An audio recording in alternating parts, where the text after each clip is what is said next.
Assalamualaikum warahmatullahi wabarakatuh. Perkenalkan, kami dari kelompok 8 izin mempresentasikan proyek dari statistik, yakni dengan judul Perkembangan Pembiayaan Bank Syariah di Indonesia selama pandemi COVID-19 dengan rentang tahun 2019 hingga 2020. Next. Untuk anggota kelompok, yang pertama ada Adela Dwita Fariska dengan NIM 079, yang kedua ada Salsabila Sabrina dengan NIM 098, yang ketiga ada Ratu Salsabila Arifin dengan NIM 083, yang keempat Syanis Makansa Indirwan dengan NIM 029, dan yang terakhir ada Fahmi Ilyas dengan NIM 206. Oke, jadi yang selanjutnya teman-teman sekalian, di sini kita mempunyai pendahuluan. Jadi pendahuluan kita di sini ide yang diangkat merupakan lanjutan dari ide proyek pertama kita teman-teman. Pengembangan pembiayaan bank syariah selama pandemi COVID-19 dari rentang tahun 2019 sampai 2020. Nah, alasan kami memilih topik demikian, yakni bahwasanya kita ingin mengetahui nih, apakah ada peningkatan yang signifikan dari pembiayaan bank syariah pada tahun 2019 sampai 2020 tersebut. Oke, nah tujuan dari proyek ini adalah untuk membandingkan dan mengetahui ada atau tidaknya peningkatan pada pembiayaan bank syariah di Indonesia selama pandemi COVID-19, yaitu lebih tepatnya pada tahun 2019 sampai 2020. Next.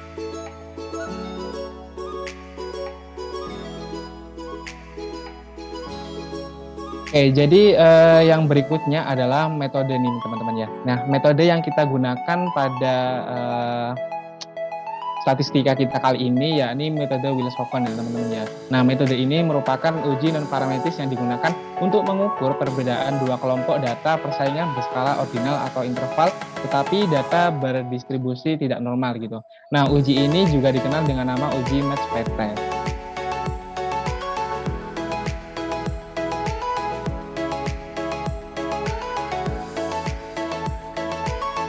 Baik, untuk selanjutnya pastinya akan ada sumber data yang digunakan dalam proyek kali ini.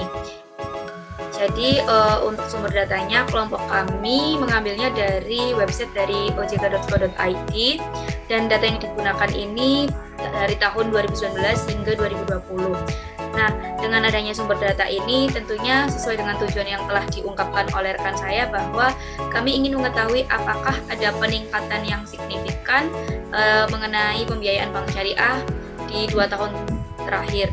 Namun apabila ditemukan ada penurunan, maka oleh karena itu kami harus melakukan analisis terlebih dahulu. Selanjutnya,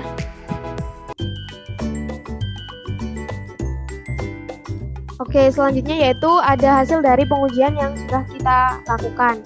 Kami menggunakan uji Wilcoxon, yaitu uji non-parametris. Langkah yang pertama yaitu merumuskan hipotesis dari penelitian ini. Yang pertama yaitu H0, tidak ada peningkatan signifikan pembiayaan bank syariah tahun 2019 sampai 2020.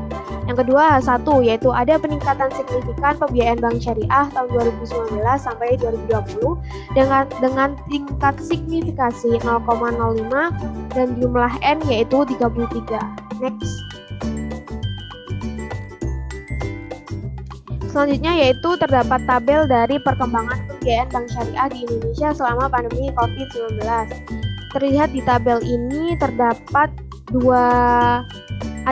tiga informasi, yaitu yang pertama provinsi, rata-rata tahunan 2019, rata-rata tahunan 2020.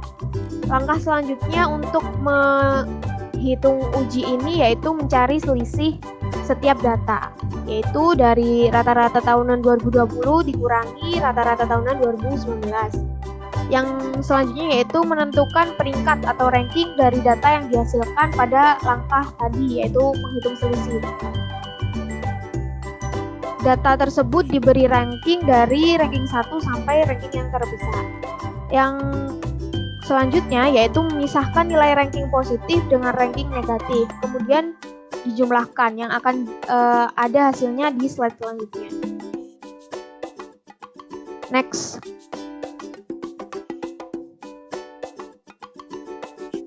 Nah, ini juga Nah, ini juga sama tabelnya, hitungannya dengan tabel yang pertama, yaitu menghitung selisih, meranking, dan memisahkan dari ranking positif dengan ranking negatif. Next.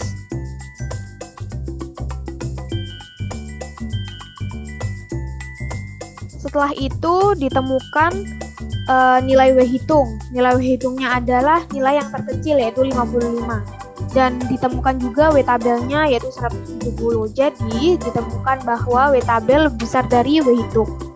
Next. Selanjutnya adalah interpretasi dari hasil analisis data yang telah dijelaskan oleh teman saya sebelumnya. Dari hasil analisis perhitungan dengan menggunakan metode Wilcoxon, didapatkan nilai statistik hitung atau W hitung sebesar 55, sedangkan nilai W tabel sebesar 170. Hal ini mengindikasikan bahwa nilai W tabel lebih besar dari nilai W hitung, sehingga dapat diambil keputusan untuk menolak H0 dan menerima H1 atau H alternatif. Dan kesimpulan yang didapatkan adalah terdapat peningkatan yang signifikan terhadap pembiayaan bank syariah pada tahun 2019 hingga tahun 2020. Next. Sekian presentasi dari kelompok 8, kurang lebihnya mohon maaf. Wassalamualaikum warahmatullahi wabarakatuh.